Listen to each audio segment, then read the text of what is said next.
저번 시간에 말씀드렸던 거를 좀 간단히 말씀을 드리고 계속 진행을 하도록 하겠습니다.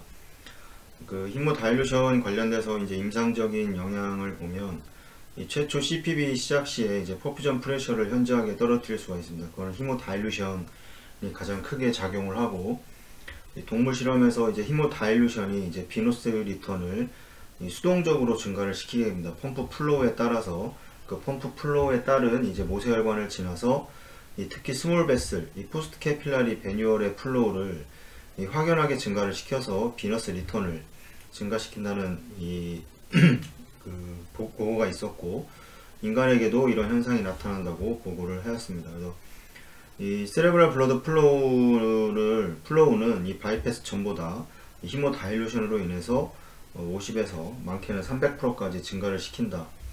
그 다음에 히모다일루션으로 인해서 블러드가 이 하이어 벨로시티 그라디언트에서 좀 더 물에 가까운 이제 뉴턴 방식으로 이제 움직이기 때문이라 이렇게 이야기를 하고, 이 로컬 레귤레이션이라던가 이 CO2 레벨의 변화, 이 퍼퓨전 프레셔의 영향을 받기 때문에 이 혈 희석을 통한 국소적 이롬에 대해서는 단정적으로 말하기는 힘들다고 이야기를 하고 있습니다. 그래서 이 그래프도 보시면 이제 헤마토크릿의 그 수치에 따라서 이 비너스 리턴이 낮을수록 59%, 39%, 21%에서 낮을수록 더 증가를 한다는 실험 결과가 있고, 그 다음에 온도에 따라서도 온도가 낮아지면 낮아질수록 이 점도는 증가하는 것을 알 수가 있습니다. 그래서 이 하이포서미아는 직접적으로 이 바소 컨스트릭션과 이 비스코시티 증가에 영향을 주게 되고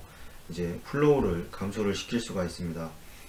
그러나 이제 헤마토크릿과 비스코시티의 관계만큼은 그렇게 직접적이지는 않다고 이야기를 하고 있고, 이 체온이 10도씩 떨어지게 되면 이 비스코시티는 20에서 25%가 증가한다는 것을 보여주고 있습니다. 그래서 말씀을 드렸지만 비스코시티가 증가한다고 해서 비스코시티가 체온을 떨어뜨리고 인해서 이게 헤모글로빈의 수치가 올라가는 게 아닙니다. 이거는 혈액 전자에 플라즈마도 있고 혈구도 있지만 그 중에서도 이 체온이 떨어짐으로 인해서 여러 가지 혈장이라던가 이런 문제들에 의해서 이제 비스코시티가 20에서 25%가 증가한다는 것을 말씀을 드리는 거고, 이 산소가 이동하는 그 조건은 이제 미토콘드리아에서 이제 산소를 이동을 해서 산소를 이용한 대사를 진행을 해야 되는데, 거기에서 이제 옥시젠 이용 능력이 필요할 것이고, 그다음에 중요한 이 산소를 전달을 하게 되는 카디악 아웃풋에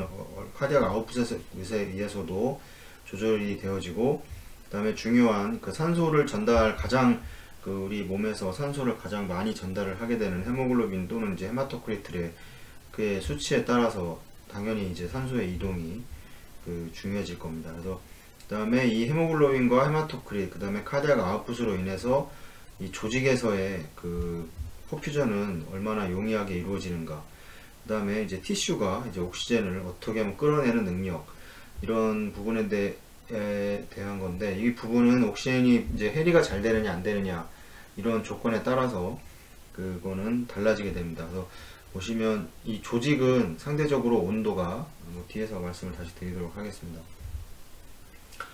이 헤모글로빈은 산소 전달 과정에서 이 많은 생리학적 장점을 제공을 하고 있습니다. 그래서 이 산소의 전달에 있어서 이 산소 자체는 극성을 가지고 있지 무극성이기 때문에 이 플라즈마를 통한 이동은 제한이 될 수밖에 없습니다. 말씀을 드렸지만 플라즈마의 주성분은 물입니다. 물은 극성을 가지고 있기 때문에 이 산소가 이 물에 잘 녹아서 이동을 할 수가 없습니다. 만약에 녹지 않고 이동을 시키지 않겠냐 그러면 다들 아시겠지만, 이 혈액의 공기는 엠블리즘으로 작용을 하기 때문에 상당히 좀 위험하다고 할 수 있고, 그래서 이제 플라즈마에서 녹아서 가는 비율은 5% 정도밖에 되지 않습니다. 전체 산소 전달량에.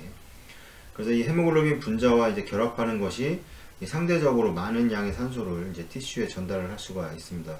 95%가 이제 적혈구 내에 이제 글로빈에 의해서 전달이 되기 때문에 이 헤모글로빈의 수치가 상당히 중요하다고 할 수가 있습니다. 근데 정상 레벨 아래로 헤모글로빈을 감소를 시켜도 이 충분한 산소 전달은 가능을 하게 됩니다. 이 다른 것들을 보상을 해주면 되겠죠. 뭐 카디악 아웃풋을 증가를 시켜준다든가 아니면 뭐 체온을 떨어뜨리는 방법도 있을 거고.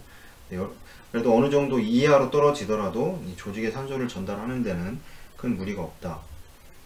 그래서 산소 전달은 이제 뭐 미토콘드리아의 산소 이동이라고 계속 말씀을 드리는데, 이 헤마토크리트가 여기 그래프에서 보시면 이 30%일 때 이 가장 많은 산소를 딜리버리를 하는 것을 나와 있고, 이게 20%에서 이게 25%까지 이 정상 분포에서 이 산소의 그 산소 증가는 여기서 보시면 이제 이게 10%의 증감을 보인다는 거고, 이 명백하게 낮은 헤마토크리트 범위에서도 이 카디악 아웃풋을 보상적으로 증가시켜서 이 산소를 충분하게 공급을 해줄 수가 있습니다.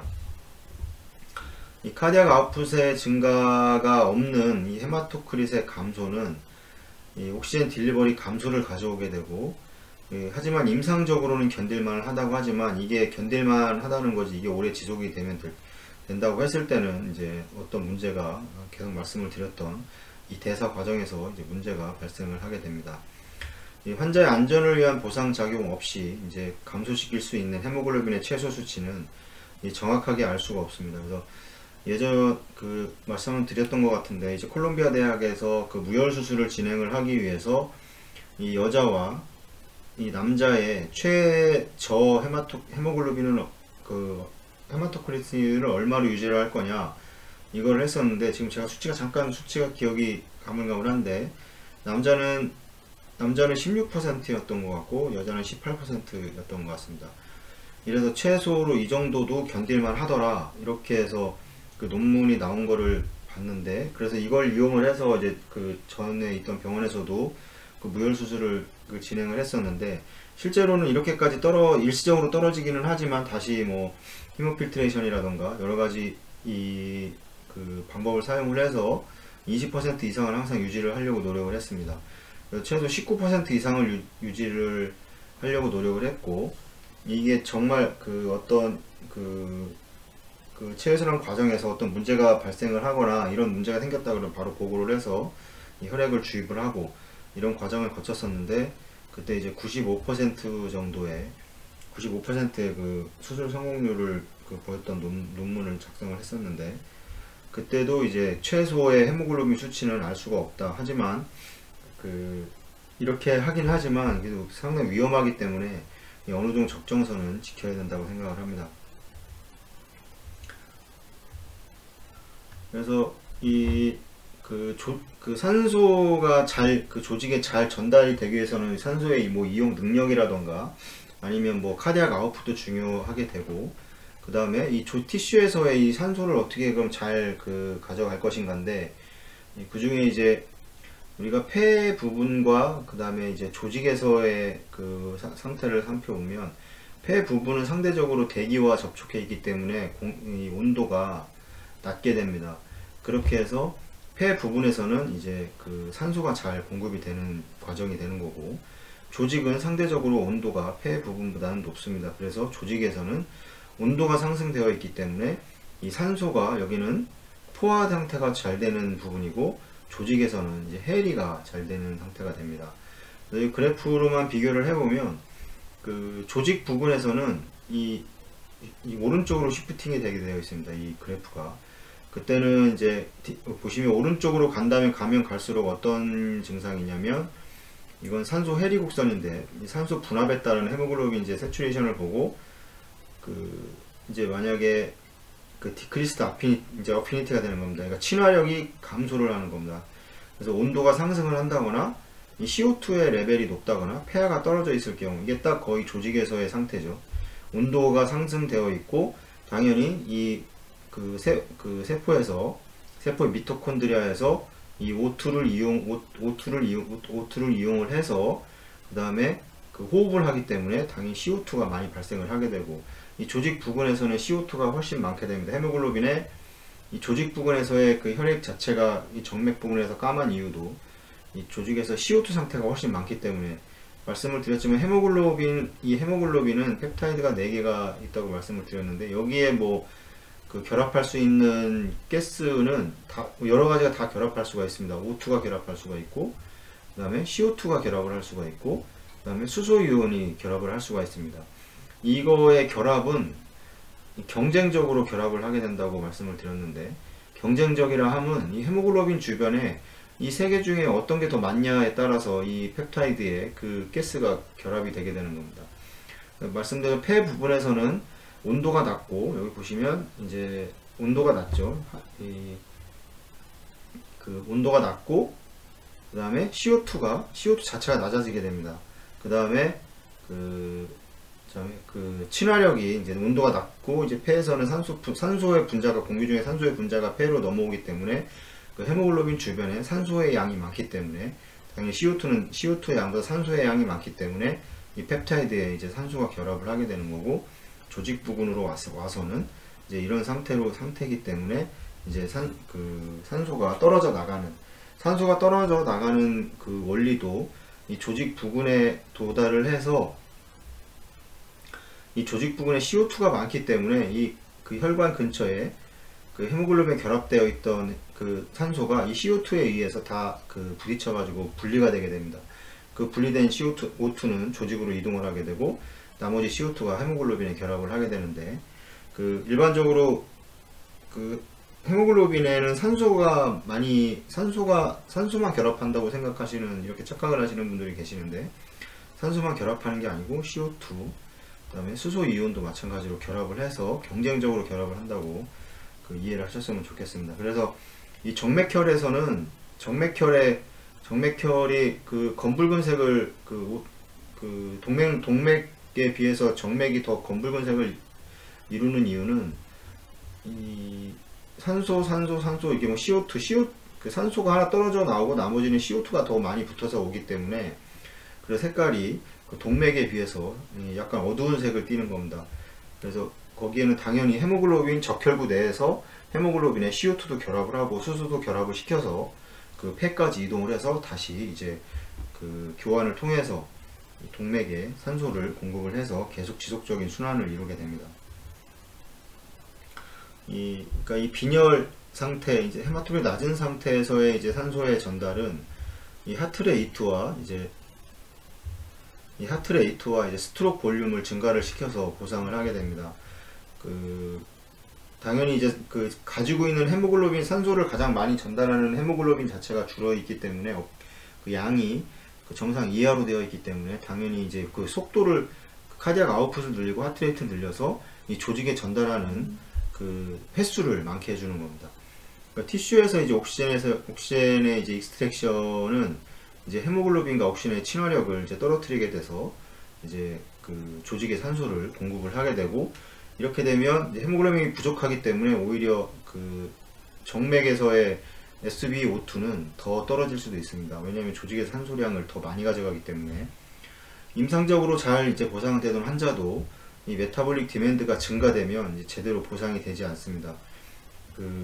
그러니까 정상적으로 뭐 그냥 차라리 가만히 있다가 어떤 상태에서 메타볼릭 디맨드가 증가가 된다면, 이 낮은 상태에서는 이 보상이 되기가 쉽지 않아서, 이제 결국에는 이런 뭐 액티비티가 있다거나, 아니면 열이 난다거나, 아니면 선천적 후천적 도의 이제 하트 디지즈 등으로 인해서 2차적인 어떤 카디악 아웃풋의 증가가 발생을 하는 경우에는 이 조직의 산소가 이제 잘 전달이 안 될 수가 있습니다. 잘 전달이 안 된다는 의미보다는 이제 부족하게 전달이 되게 될 겁니다. 카디악 아웃풋도 늘어나고 다 늘리지만 이제 헤모글로빈 자체가 떨어져 있기 때문에 이 카디악 아웃풋이 증가한다는 건 어느 정도 한계가 있기 때문에, 그래서 이제 결국에는 그 조직에 산소가 공급이 잘 안 되면서 이제 그 현기성 이제 대사를 진행을 할 그런 과정에 놓이게 됩니다. 그래서 이런 상황에서 이제 마취된 환자는 이 아네미아에 좀 더 견딜 수가 있는데,